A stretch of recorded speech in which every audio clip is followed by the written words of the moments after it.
Hi guys. வணக்கம் சொல்லல. அதான் வணக்கம் வச்சுட்டேன், ஹாய் காய்ஸ் சொல்லிட்டேன். ரெண்டுமே இருக்குல்ல. நீங்களே இல்ல பரவாயில்ல சிஸ்டர், நீங்க வழக்கமே சொல்ல வேணான்னு சொல்ல, அதுக்குதான் இந்த பிளான் எனக்கு தெரிஞ்சு. இவர் எம்டி ஹேண்ட்ல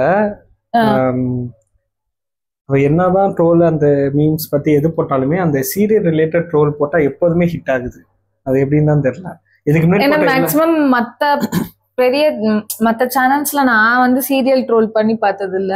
இவர் அந்த எப்படி சொல்றது, ரொம்ப கிரிஞ்சா இருக்கும் பாருங்க. அந்த மாதிரி இதை இது எனக்கு ஒரு சம்டைம் டவுட் வரும், இதுக்காக உட்காந்து ஒரு சீரியல் பாப்பாரா. ஆக்சுவலி அவர் மட்டும், ஆனா டீம் இருக்கு, ஏன்னா முன்ன அவர் ஃப்ரெண்ட்ஸ் சேர்ந்து தான் பண்ணி தராங்க. பட் இருந்தாலும் அது இவ்வளோ அப்ப எனி டைம் அதுலயே உட்காந்து அதையே பார்த்துக்கிட்டு தேடிக்கிட்டே இருந்தா மட்டும்தான் இவ்வளோ இன்ஃபோ கிடைக்கும். ஈஸியாலாம் கிடைச்சிடாது. அது நம்ம பாக்குறதுக்கு வேணா ஈஸியா இருக்கலாம், பட் ஆனா அவங்க பண்ற எடிட்டிங் ரொம்ப கஷ்டம் எனக்கு தெரிஞ்சு.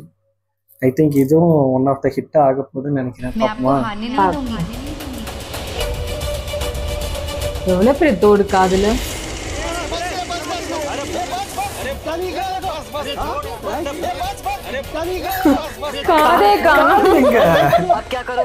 இப்போ அவங்க அர்ஜென்ட்டா ஒரு இடத்துக்கு போறாங்க. அவங்க போற வழியில ஒரு பிரச்சனை நடந்ததுனால அந்த இடமே ஃபுல்லா டிராஃபிக் ஆயிடுச்சு. போச்சு, மேல ஏத்த போறாங்கன்னு நினைக்கிறேன். சொல்லல எப்படி இது ஹீரோ கூட பண்ண மாட்டேன். மியூசிக் நல்லா இருக்குல்ல.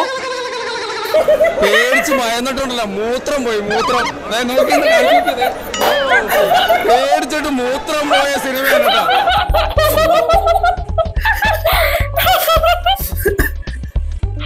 மனசாட்சி இல்லையா? ஆனா இதையும் பாக்குறாங்க பாருங்க. அப்புறமே நம்ம டிராபிக்ல நிக்க வேணாம். அந்த சீரியல்காரர்களை யாருமே கட்டவே முடியாதா? ஏன் கட்டுவோம், நான் கட்டுறேன். வணக்கம். நம்ம இந்த வீடியோல என்ன பார்க்க போறோம்னா சீரியல் ட்ரோல்.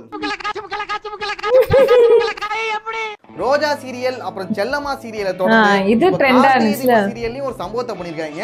இன்னும் கொஞ்ச நேரத்துல பொண்ணை மணமேடைக்கு கூப்பிட்டுருவாங்க. அதுக்குள்ள நான் தீபாவா மாதிரி மணமேடைக்கு போகணும். நீ போட்டிருக்க மாஸ்க கழட்டி கொடு.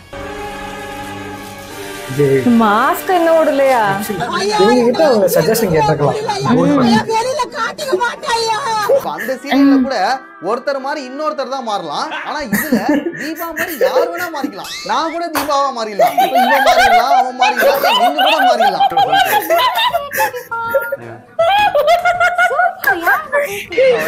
அதுக்கு ஹைட் தேவையில்ல, வெயிட் தேவையில்ல, வாய்ஸ் தேவையில்ல, ஒரு தேவையில்ல. வாய்ஸ்க்கு மட்டும் ஒரு சின்ன லாஜிக் வச்சிருக்காங்கடா. இந்த சிப்பை யாருக்கும் தெரியாம கழுத்துக்கு பின்னாடி வச்சுக்கிட்டா நம்ம குரல் தீபா குரல். அது என்ன மெமரி கார்டு?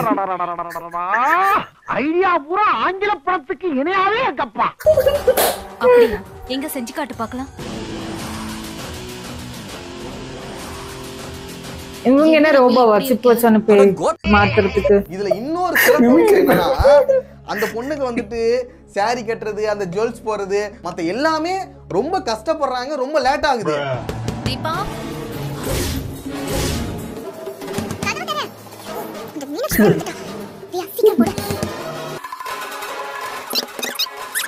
ஆனா மாஸ்க் ஈஸியா போட்டுறாங்க. பாத்துட்டீங்களா ஆல்ரெடி? இல்ல சொல்றது என்னதான் பண்ணிக்கிட்டு இருக்க? கதவை தர. கொஞ்சம் இருங்க, புடவை மாத்திட்டு இருக்கேன், வந்துடுறேன். ஆனா அந்த மாஸ்க போட்டு தீபா மாதிரி மாறுறாங்களே, அது டக்குன்னு மாறிடுறாங்க. எங்க மேடம் வாங்க சார், இப்படி போய் இப்படி வந்துடலாம் சார். சரிடா, இவ்வளவு விஷயம் பண்றாங்களே, இந்த உலகத்திலே இல்லாத ஒரு பெரிய டெக்னாலஜிலாம் பயன்படுத்தி இந்த ஆள் மாறாட்டம் பண்றாங்களே, இது எல்லாத்தையும் எதுக்காக பண்றாங்கன்னா, என்ன கான்செப்ட்? இந்த மாஸ்க மாட்டிக்கிட்டு இந்த சிப்பையும் வச்சுக்கிட்டு மணமேடையில கார்த்திக் பக்கத்துல உட்காந்துக்கிட்டா அவன் கொஞ்சம் கூட டவுட் படாம உன் கழுத்துல தாலியை கட்டுவான். நீயும் அவனுக்கு வைஃப் ஆயிரலாம். என்ன பழைய கான்செப்ட் கொண்டு வர? கடைசியில அவங்களை கண்டுபிடிச்சு அவங்களை அடிச்சு வாட்டிடுவாங்க, அது வேற விஷயம். ஒருவேளை கார்த்திக் அந்த தாலியை கட்டி இருந்தாருன்னா என்ன ஆயிருக்கும்? சோலி முடிச்சு. ஆமாங்க, முடிஞ்சிருச்சுங்க, முடிஞ்சிச்சு, அவரோட லைஃப் முடிஞ்சிருச்சுங்க. உங்களை பார்த்தா பாவமா இருக்கு தோழர். அவங்க ஏமாத்தி ஃப்ராட் தனம் பண்ணி ஆள் மாறாட்டம் பண்ணி தாலி கட்டினா கூட ஒரு தாலி கட்டிட்டாருன்னா முடிஞ்சிருச்சு. நீ எல்லாம் அண்ணன் தம்பி கூட பிறக்கலையா? வாழ்ந்துதான் ஆகணும். ஏன்னா அதுதானே சீரியலுக்கான ஒரு பண்பாடே. அதுதானே இதுதான் நம்மளுடைய சம்பிரதாயம், இதுதான் நம்மளுடைய பழக்க வழக்கம்.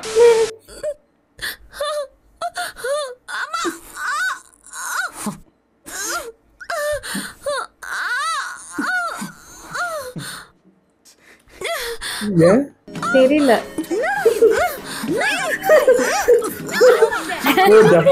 மோசமா பண்ணிருக்காங்கன்னா டப்பிங் வந்து நல்லா இல்லன்றதுக்காக பேக்ரவுண்ட் மியூசிக்கே இல்லாம வெறும் அந்த ஆமா ஆக்சுவலி பேக்ரவுண்ட் மியூசிக்காக போட்டிருக்கோம்ல.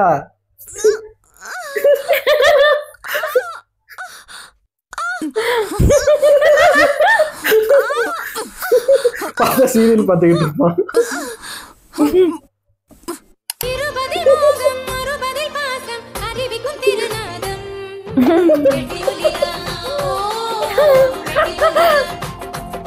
நியூ மூவியோ ஒரு சீரியலே எந்த அளவுக்கு மாறி இருக்குன்னு பாருங்க. இதை வந்து உங்களை நான் மாட்ட வைக்கணும், அவங்கள வந்து அதுக்காக நான் பிளான் பண்ணி பண்ணல. நீங்க யூடியூப் போங்க, நாகபஞ்சமி 358 அந்த எபிசோட்ல போய் பாத்தீங்கன்னா எப்படி கண்டுபிடிச்சு பாக்குறேன் தெரியல எனக்கும். 17வது வரி மறந்துடாதீங்க. தனியா கேட்டா கொஞ்சம் ராவாதாங்க இருக்கு. ஐயோ கொஞ்சம் ராவா இருக்கா. அடுத்து வர சீரியல்ல அக்கா தம்பிக்கும் அண்ணன் தங்கச்சிக்கும் கல்யாணம் நடக்குது. இது என்ன சார் அநியாயமா இருக்கு? அது எப்படின்னா இவங்க ரெண்டு பேருக்கும் கல்யாணம் நடக்குது. அப்பாவை ஒருத்தியும் அக்காளை ஒருத்தனும். இந்த ரெண்டு கல்யாணம் நடக்கிறதுக்குள்ள எத்தனை கல்யாணம் நிக்குதுங்கிறத பார்க்கலாம். நாங்க இந்த 2 மாசம் ஃபாலோ பண்ணி கண்டுபிடிச்சது. இப்போ ஹீரோயின் 2க்கும் ஒரு போலீஸ் மாப்பிளைக்கும் கல்யாணம் அரேஞ்ச் பண்றாங்க. அந்த கல்யாணத்தை ஹீரோ 2 வந்து தடுத்து நிறுத்துறாரு. சரி, இந்த கல்யாணம் தான் நின்னுடுச்சே, இன்னொரு மாப்பிள்ளை கூட கல்யாணம் பண்ணலாம்னு சொல்லிட்டு ஹீரோயின் 2 இன்னொரு மாப்பிள்ளைக்கும் கல்யாணம் ஃபிக்ஸ் பண்றாங்க. அந்த கல்யாணத்தை ஏற்கனவே கல்யாணம் நின்னு போச்சுல ஒரு போலீஸ் மாப்பிள்ளை, அவரு வந்து தடுத்து நிறுத்துறாரு. என்னடா கதை இது? அதுக்கப்புறம் என்ன ஆகுதுன்னா ஹீரோயின் 2க்கும் ஹீரோ 2க்கும் அந்த போலீஸ் மாப்பிள்ளையே கல்யாணம் நடத்தி வச்சிருக்காரு.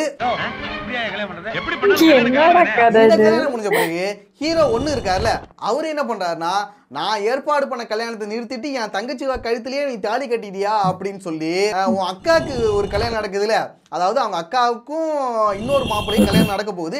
அந்த கல்யாணத்தை நிறுத்தி இவர் வந்து தாலி கட்டிடுவாரு. என்னடா ஒரே குழப்பமா இருக்கேடா, யாரு கூட இருக்காங்கன்னு தெரியலடா. இதெல்லாம் எப்படா முடியும்? எப்பா சொல்லி முடிச்சிட்டா. தாலி கட்டுங்க, கட்டுங்க. ஒரே கான்செப்ட் தான் இன்னும் ஓட்டிட்டு இருக்காங்க.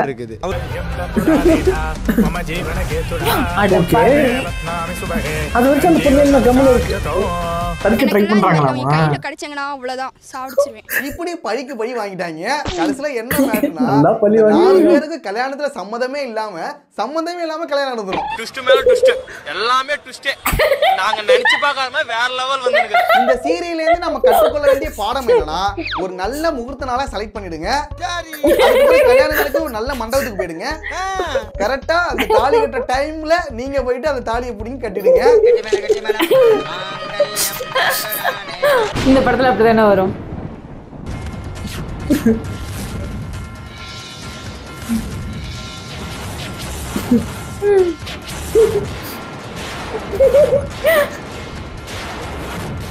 அப்படியே அந்த எஃபெக்ட் போட்டா அப்படியே சீரியல் மாதிரி மாறி நடக்கும். அதுக்கப்புறம் அந்த ஊர்க்காரங்களே அப்புறம் அந்த வீட்டுல உள்ளவங்களே வந்து பேசி உங்களுக்கே அந்த பொண்ணை கல்யாணம் பண்ணி வச்சிருவாங்க.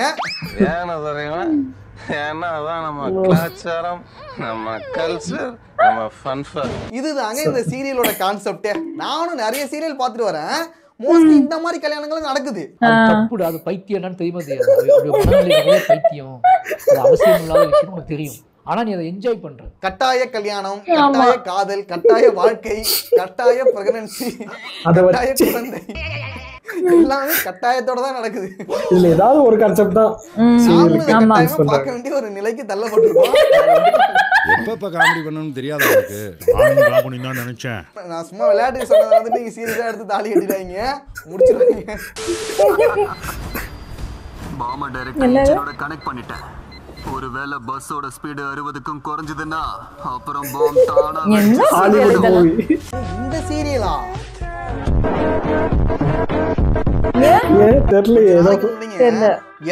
சாப்பிடும் போது இந்த சீரியல் பாத்துட்டு இருந்தாங்க, நானும் பார்த்தேன். அப்புறம் தப்பி தவறி கூட பஸ் நிறுத்தாதீங்க. பஸ்ஸோட ஸ்பீடு ஒருவேளை 60க்கும் கீழே குறைஞ்சதுன்னா அப்புறம் பாம் தானா வெடிச்சு செதறிடும். என்னடா ஸ்பீடு படுத்துற கான்செப்ட் அப்படியே காப்பி அடிச்சுட்டாங்க. நெக்ஸ்ட் சீரியல் ட்ரோல நம்ம சேர்த்துக்கலாம்டான்னு சொல்லிட்டு ஜாலியா இருந்தேன். அப்புறம் அதை மறந்துட்டு கொஞ்ச நாளைக்கு அப்புறம் மறுபடியும் பார்த்தா அப்பவும் இதே கான்செப்ட் ஓடிட்டு இருக்கு.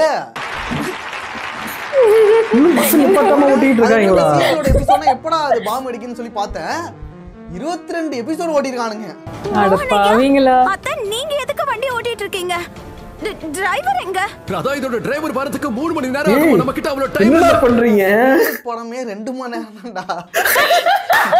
22 எபிசோட் ஓட்டிருக்காங்க. அதை காப்பி அடிச்சு உங்களெல்லாம் ஒண்ணுமே பண்ண முடியாது.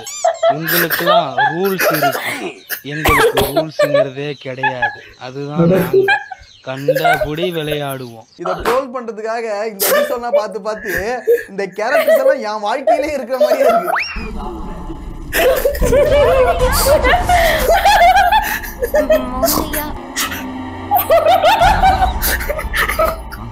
ராதா எங்க போறா? அங்க பாரு மோகன் ஐயா பக்கத்துலயே ராதா உட்கார்ந்திருக்காங்க பாருங்க. அந்த கேரக்டர் இப்படி பேசிட்டு இருந்தோம்னா இந்த கேரக்டர் எல்லாம் வாழ்க்கை பூரா நம்ம கூடவே வரும். நம்ம சாரா பேசுறோம். என்னால முடியல. கொஞ்ச நேரமே நான் அந்த சீரியஸ் பார்த்தேன். இந்த சீரியல வேற எங்க வீட்ல உள்ளவங்க அவ்வளவு சீரியஸா பாத்துட்டு இருக்காங்க. ஐயோ வேற அம்மா வேற சீக்கிரம் காப்பாத்துங்க மோகனையா வேற 22 நாளா பாத்துட்டு இருக்கீங்க. இந்த சீரியல் வாய் வலிக்குது. 172வது எபிசோட் வரைக்கும் பொறுமையா உட்கார்ந்து பாத்துட்டீங்கன்னு வெச்சீங்க. உங்களுக்கு ஒண்ணுமே பண்ண முடியாது. அவருடைய வளர்ச்சியை யாராலும் தடுக்க முடியாது. சக்கரவர்த்தியா வாழலாம். உண்மையாவே அந்த பஸ் அந்த குழந்தைகளுக்கு எதிரியா மாறி அந்த பஸ் வெடிச்சிடுமா? என்னென்னமோ பேசிட்டு இருக்கான். எவனா மாறுமா? யாருக்கு யார் எமன்? ஐயோ ஏய்னா டிவில பார்த்து எமோஷனல் ஆகுது. எப்படே படம் எடுத்துட்டாங்க. 22 எபிசோடுக்கு தனி வீடியோ பண்ணலாம் போல. வீடியோ போட்டு கிளிக்கலாம். அந்த அளவுக்கு எனக்கு டென்ஷன் ஆச்சு. அது சாரி. உங்களுக்கு ஒதுக்குற நேரம் முடிஞ்சு போச்சு. நான் இன்னும் நிறைய பேச வேண்டியது இருக்கு. இந்த பேட்டியை மெகா சீரியல்ல டெலிகாஸ்ட் பண்ணுங்க. ஜிஜோ பாம்புக்கு கதவு திறந்து விடுது. ஒரு பாம்பு கார் ஓட்டி ஒருத்தவங்கள கொல்ல போகுது.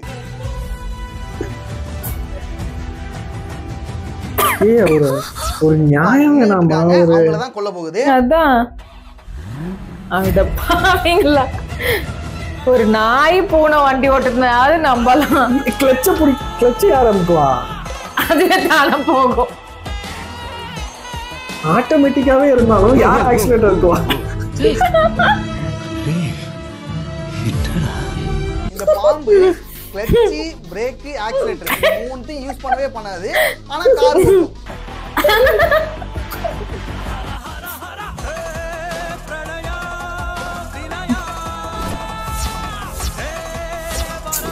ஆனா இதையும் நான் பாக்குறாங்கல்ல, இவ்வளவு முட்டாளாக்குறாங்கல்ல. ஒரு பாம்பு வந்துட்டு அவங்கள கொல்ல ட்ரை பண்ணுது, அதான் கான்செப்டே. அதுக்கு எதுக்குடா காரை ஓட்டி அவங்கள கொல்லணும்? டைரக்டா கொத்திட்டு போயிடலாம்ல. இதெல்லாம் ரொம்ப தப்பு. அதுவும் ஒரு மீடியால வந்து இப்படி காட்டுறதுன்றது வந்து ரொம்ப ரொம்ப தப்பு. ஆயிலே வெஸ்ட் வச்சுக்கிட்டு இல்ல இத பாக்குறவங்களோட மனநிலை எப்படி இருக்கும், அவங்க எப்படி எல்லாம் யோசிப்பாங்க லைஃப்ல, எனக்கு ஆச்சரியமா நீ கலைறீங்க. கடைசியா அந்த கார்ல எப்படியே காப்பாத்திடுவாங்க.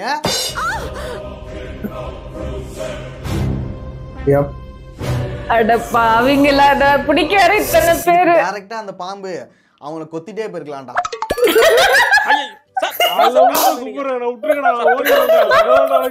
ஓகே, இதோட வீடியோ முடிஞ்சிட்டு நெக்ஸ்ட் ஒரு வீடியோல பார்க்கலாம். சத்தியமா வாய் வலிக்குது.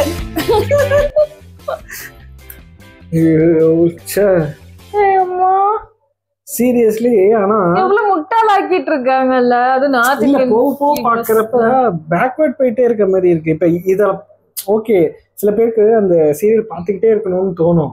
அவங்களாம் இதை பார்க்க ஆரம்பிச்சாங்கன்னா அவங்களோட மென்டாலிட்டி இதே மாதிரி ஆயிடுச்சுன்னா என்ன பண்ணுவாங்க, பாம்பால இதெல்லாம் பண்ண முடியும்னு நம்ப ஆரம்பிச்சிருவாங்க ஒரு கட்டத்துக்கு மேல.